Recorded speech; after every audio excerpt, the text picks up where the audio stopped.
హైదరాబాద్, బంగ్లాదేశ్లో తమ సంస్థకు చెందిన ప్రతినిధులపై, ఇతర సభ్యులపైన జరుగుతున్న దాడులపై కేంద్రాన్ని అప్రమత్తం చేశామని కోల్కతాకు చెందిన international society for Krishna consciousness ISKCON తెలిపింది.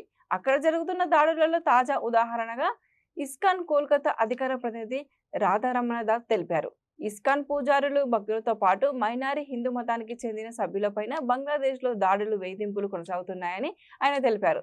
ఇస్కాన్తో పాటు రామకృష్ణ మిషన్ వంటి ఇతర హిందూ సంస్థలకు చెందిన ప్రతినిధులపైన బంగ్లాదేశ్లోని ఇస్లామిస్టుల నుంచి వేధింపులు పెరుగుతున్నాయని చిన్మయ్ కృష్ణ దాస్ అరెస్టు తాజా ఉదాహరణగా నిలిచిందని ఆయన చెప్పారు. బంగ్లాదేశ్లో పరిస్థితిని ఐక్యరాజ్య సమితి పరిగణనలోకి తీసుకొని చిన్మయ్ కృష్ణదాస్ తక్షణ విడుదలకు తగిన చర్యలు చేపట్టాలని ఆయన కోరారు.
బంగ్లాదేశ్ ఏర్పడినప్పుడు పూజ్యశీల ప్రభుపాదుల వారు పర్యటించి $2.5 మిలియన్ డబ్బుని బంగ్లాదేశ్ కి వెచ్చించడం జరిగింది.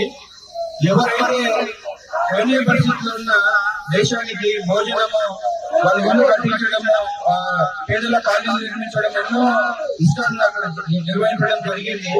కానీ ఈ రోజు ఏం జరుగుతుంది? రీసెంట్లీ బంగ్లాదేశ్ వరదలు వచ్చినప్పుడు మొత్తం ఇస్లాం కార్యకర్తలు, స్వామీజీలు రాత్రంగా కృషి చేసి వాళ్ళ ఆకలి చేశారు. కానీ ఇప్పుడు బంగ్లాదేశ్ హిందువుల ఆస్తుల పైన, వాళ్ళ మత పీఠాల పైన, దేవాలయాల పైన, హిందూ స్త్రీల పైన అత్యాచారం చేయడము, హిందూ యువకులను ఢాకా యూనివర్సిటీలో భారతదేశ జాతీయ పతాకాన్ని పెట్టుకుంటూ యూనివర్సిటీలో నడుచుకుంటూ వెళ్తారు విద్యార్థులు.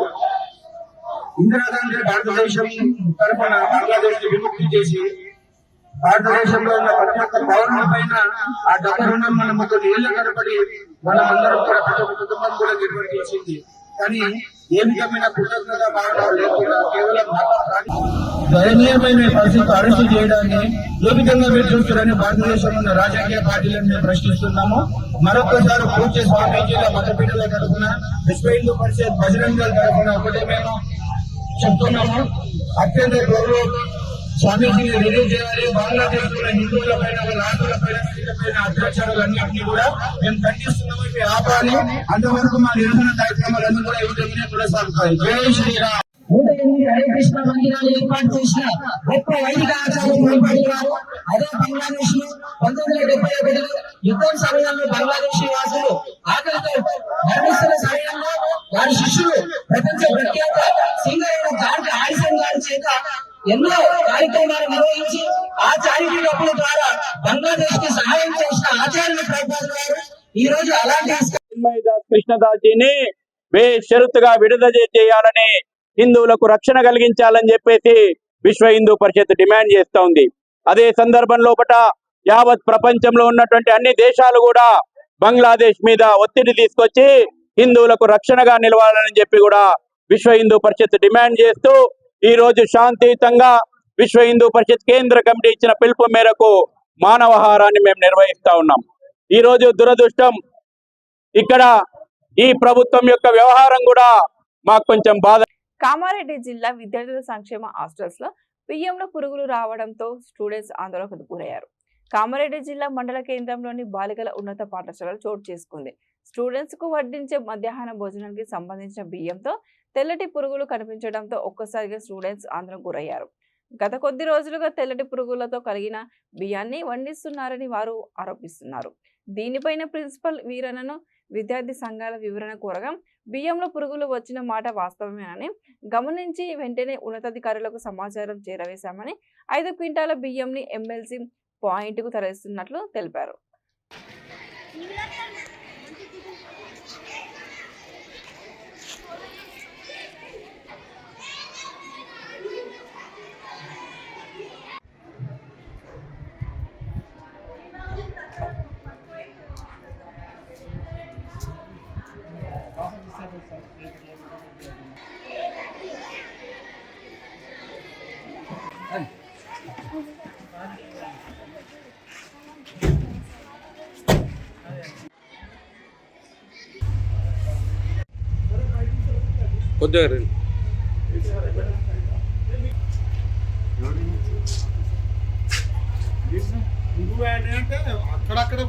అదే ఏమి ప్రెస్ వాళ్ళం అనేది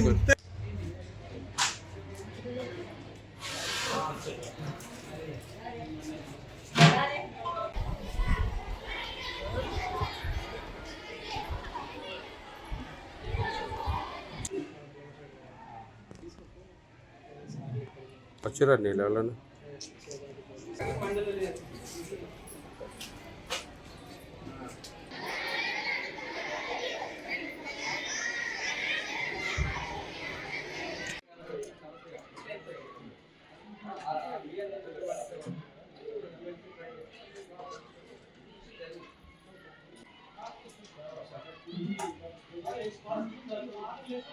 రామారెడ్డి మండల కేంద్రంలో జిల్లా పరిషత్ ఉన్నత పాఠశాల బాలికల పాఠశాలలో నాణ్యమైన బియ్యం లేక బియ్యంలో పురుగులు నాసి రకమైన భోజనం ఇక్కడ ఉన్నది.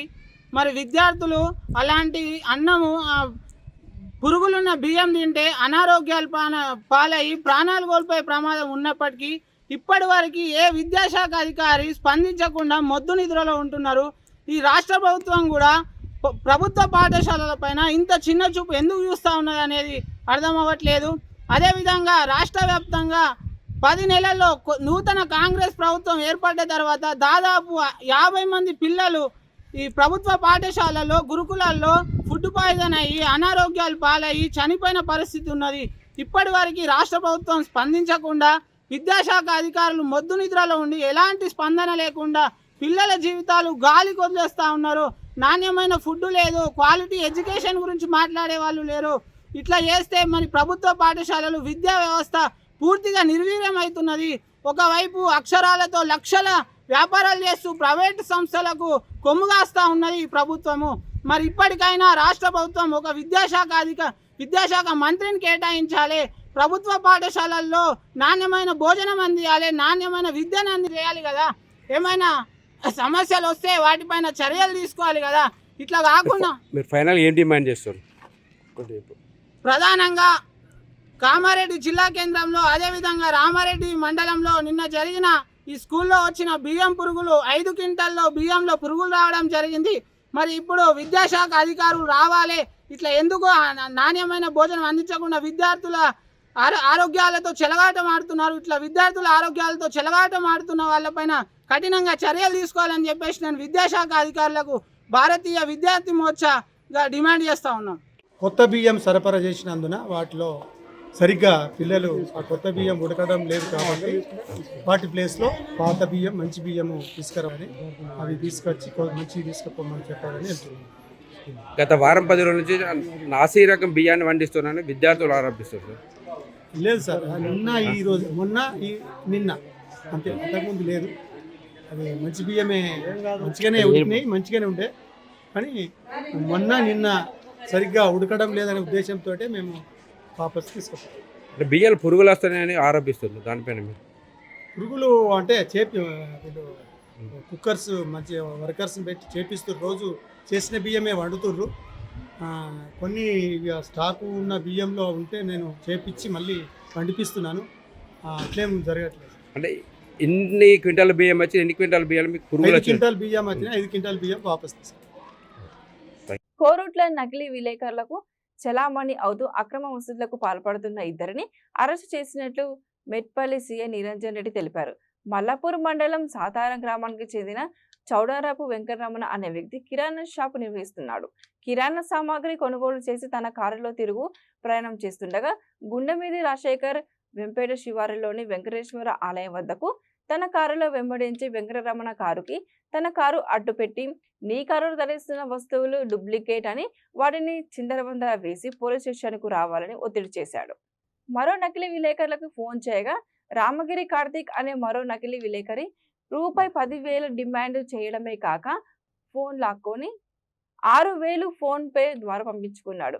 అక్కడి నుంచి వెళ్ళిపోమని ఎవరికైనా చెబితే చంపి పాడేస్తామని కూడా బెదిరించాడు. ఇదిలా ఉండగా వెంకటరమణ ఇచ్చిన ఫిర్యాదుతో పట్టణంలోని పెట్రోల్ బంకు వద్ద రాజశేఖర్ కార్తీకులను అదుపులోకి తీసుకొని వారి వద్ద ఉన్న కారు, ద్విచక్ర వాహనం, 2 సెల్ ఫోన్ స్వాధీనం చేసుకుని కేసు నమోదు చేసినట్లు సీఐ నిరంజన్ రెడ్డి తెలిపారు. వ్యాపారవేత్తలు అప్రమత్తంగా ఉండాలని, ఏదైనా నేరం జరిగితే వెంటనే పోలీసులకు సమాచారం ఇవ్వాలని కోరారు.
రాజన్న సిరిసిల్ల జిల్లా ముస్తాబాద్ ప్రాథమిక వ్యవసాయ సహకార సంఘం ఆధ్వర్యంలో 6 ధాన్యం కొనుగోలు కేంద్రాల నుంచి 64,000 ధాన్యంను కొనుగోలు చేపట్టగా 55,000 క్వింటాలకు రైతుల ఖాతాలో 30,76 లక్షల రూపాయలు రైతుల ఖాతాలో జమ చేశామని సిఓ ముద్దం భార్గవ్ రెడ్డి తెలిపారు. ముస్తాబాద్ మండలం చిప్పలపల్లి గ్రామంలో ధాన్యం కొనుగోలు కేంద్రం నుండి 7,000 క్వింటాల ధాన్యంను సేకరించామని single window director Gadicherla Ramachandram తెలిపారు.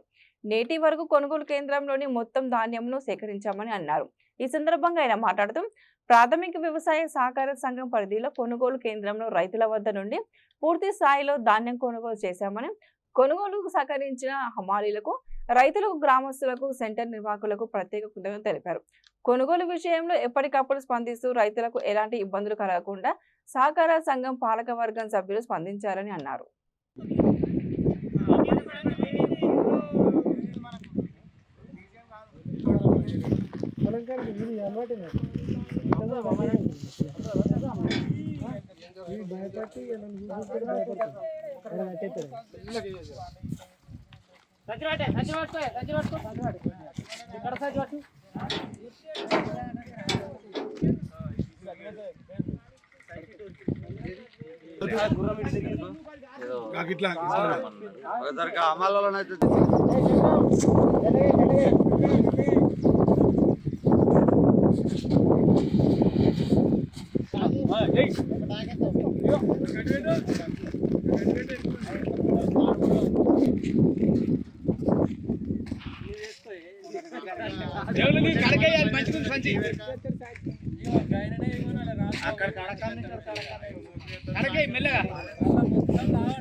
ముంగడికి రా సంచేత్తుకొని చంద్రం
రోజు రాజన్న సిరిసిల్ల ముస్తాబాద్ మండలం చిప్పలపల్లి గ్రామంలో ప్రాథమిక వ్యవసాయ సహకార సంఘం కొనుగోలు కేంద్రము ఈరోజు మన చిప్పలపల్లి సొసైటీ కేంద్రంలో ఉన్న వడ్లు మొత్తం కొనుగోలు చేయడం జరిగింది. ఈరోజు దీనికి సహకరించిన చిప్పలపల్లి గ్రామ రైతులందరికీ మరియు మన చిప్పలపల్లి అమాలి వీళ్ళందరికీ నా పేరు పేరున హృదయపూర్వక నమస్కారాలు. ఎందుకంటే వాళ్ళు పొద్దున సాయంత్రము ఎడతెరపు లేకుండా కష్టపడి రోజు 4-5 బండ్లు పెట్టి వాళ్ళు తొందర మా ఊరు వడ్లు కంప్లీట్ చేయాలని వాళ్ళు బాగా ఆరాటపడ్డారు.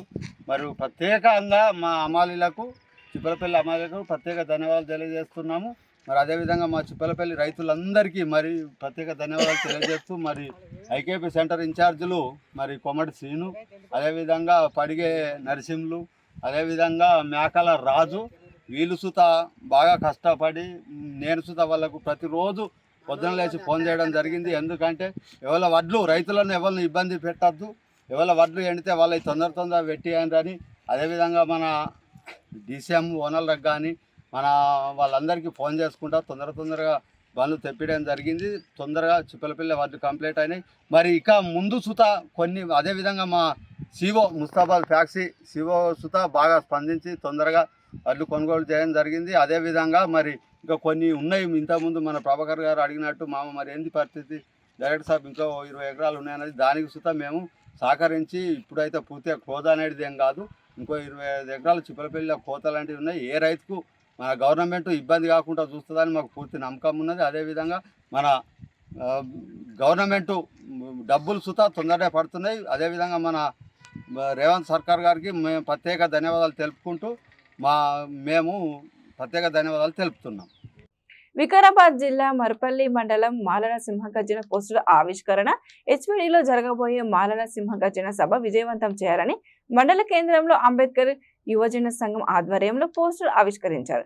జరగబోయే మాలల సింహగర్జన మాలల భవిష్యత్తుకు మార్గనిర్దేశం చేసే ఒక శుభసూచిక అని మండల అధ్యక్షుడు తక్కలి శివ అన్నారు. ఈ కార్యక్రమంలో బట్టు యాదయ్య, జగన్ శోభన్, పెంటయ్య, శేఖర్, పైలు నరసింహులు, భరతు తదితరులు పాల్గొన్నారు. ఉండాలి, ఎవరు సంకుచిత భావాలు విడిపోవాలి. ఉద్యోగస్తులు అయితేమి, వ్యాపారస్తులు అయితేమి, రాజకీయ నాయకులు పార్టీలకు అతీతంగా ఈరోజు ఇళ్లకి వెళ్ళి రావాలి. మొద్దు నిర్ణయంగా కూర్చొని నాకేమవుతుంది, నా ఓడు ఎవడో పోతాడంటే కుదరది. తప్పని పరిస్థితిలో బయటికి రావాల్సిన సందర్భం వచ్చింది. 30 ఏళ్ళ నుంచి నోరిప్పలేము, కనీసం ఇప్పుడైనా నోరిప్పాల్సిన సందర్భం వచ్చింది. ఇప్పుడు కూడా నోరిప్పకపోతే జాతి ద్రోహంగా మిగిలిన పరిస్థితి వస్తుంది. తప్పని పరిస్థితిలో రావాలి. ఏ రాజకీయ పార్టీలు తర్వాత చూసుకోవచ్చు, కానీ ఇప్పుడు మాత్రము మన జాతి కోసము 30 ఏళ్ళ నుంచి మాట్లాడని మనము ఈరోజు రేపు మనం కలవకపోతే మనంత హీనమైనటువంటి మనుషులు ఇంకొకరు లేరు. తప్పని పరిస్థితులు రావాలి. ఇంటికి ఒక్కరు కాదు, ఇంట్లో ఎంతమంది ఉంటే అంతమంది రావాలి. మనం జనం సింధు నీటి పొట్ట ఎట్లా ఒక్కొక్కటి కలిస్తే బిందు అవుతుందో, ఆ బిందు ఎట్లయితే సింధు కలిసి ఎట్లా సముద్రం అవుతుందో, ఆ పరేడ్ గ్రౌండ్లో మన సముద్రం చూపేయాల్సినటువంటి సత్తా వచ్చింది. కాబట్టి కంపల్సరీ రావాలి అని నా మాల సోదరులకు మనస్ఫూర్తిగా కోరుకుంటున్నా. ఎవరు కూడా అన్యతగా భావించొద్దు. ఇది తప్పు నీ రేపు నా దోస్తు ఏమనుకున్నాను, ఎవరి రేపు ఏ కులపోళ్ళు ఆ కులము ఏకమవుతును, కానీ మాల కులమే. ఊర్లో జరిగిన ప్రతి అన్యాయానికి ముందుండి పోరాడతారు. కానీ నీ కులానికి ఈరోజు అన్యాయం జరుగుతుంది. 30 సంవత్సరాల నుండి ఒకరు కూడా నోరెత్తుతలేము. భయపడుతున్నాం. భయపడాల్సిన పని లేదు. ఎవరికి రాజ్యాంగబద్ధంగా మనకు అన్ని హక్కులు ఉన్నాయి.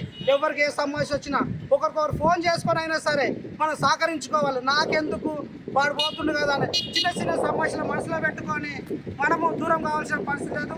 మన అన్న వివేక్ అన్న ఈరోజు ఎంతో ఓర్పుతో, ఆయనకి ఏం అవసరం లేదు సెల్ఫ్గా ఆలోచిస్తే అయినా బయటకు వచ్చి ఈరోజు నా కులానికి అన్యాయం అయిందని చెప్పేసి ఆయన మాట్లాడుతున్నాడు. మనం ఆయన మద్దతుకు ఉండాలి. ఆ మద్దతుకు లేకపోతే మనకున్న ఒక ఆదరణ ఊట ఈరోజు సమాధి చేసుకునే పరిస్థితి వచ్చింది. మనం సమాధి చేసుకుందాముండా, మాలల సింహ గర్జన సక్సెస్ చేసుకుందాముండా.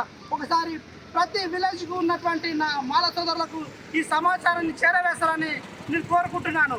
జై భీమ్, జై మాల, జై మాల, జై మాల.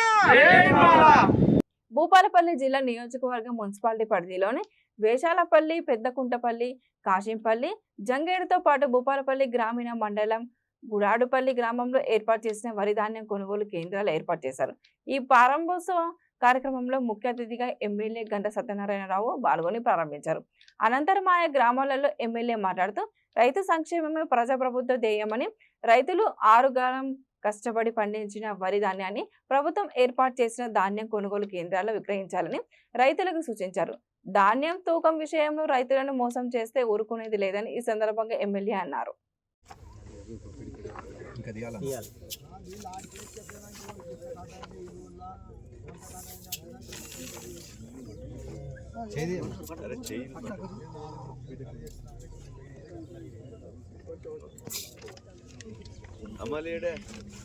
నైట్ చినుకులు పడ్డాయి కానీ నైట్ కొంచెం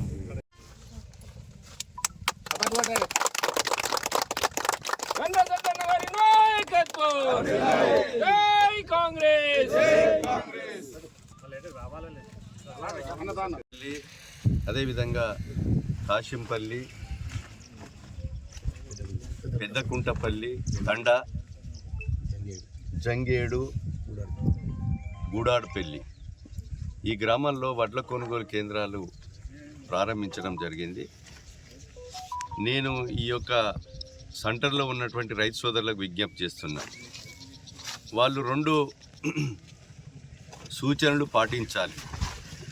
రైతులు తారు లేకుండా తూర్పాల బట్టి లేకపోతే ప్యాడీ క్లీనర్తోనైనా క్లీన్ చేయించి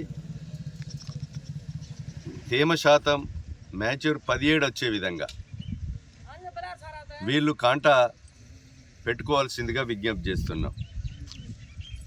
40 కిలోల 650 గ్రాములు కాంటా చేయాలి. 650 సంచి వేటు, 40 కిలోలు రైతుకు కాంటా.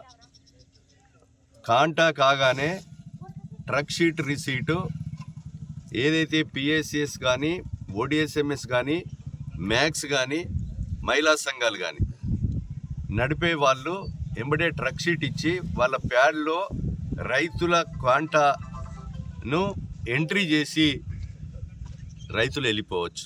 రైతులకు భారం అయిపోయింది. కొనుగోలు కేంద్రం నుంచి ట్రాన్స్పోర్ట్ లిఫ్ట్ కానీ, అదేవిధంగా రైస్ మిల్లర్స్ దగ్గర దోపిడీ జరిగిన వడ్ల కొనుగోలు కేంద్రం నడిపేటువంటి ఓడిఎస్ఎంఎస్, మ్యాక్స్, సింగిల్ విండో, పిఎస్సిఎస్ వాళ్ళే బాధ్యులు. రైతుకు సంబంధం లేదు. ట్రక్ షీట్ ప్రకారంగా మద్దతు ధర 22320 రూపాయలు మద్దతు ధరకు సన్న వడ్లకి అదనంగా గౌరవశ్రీ ముఖ్యమంత్రి రేవంత్ రెడ్డి గారు చెప్పినట్టుగా 500 బోనస్ కలిపి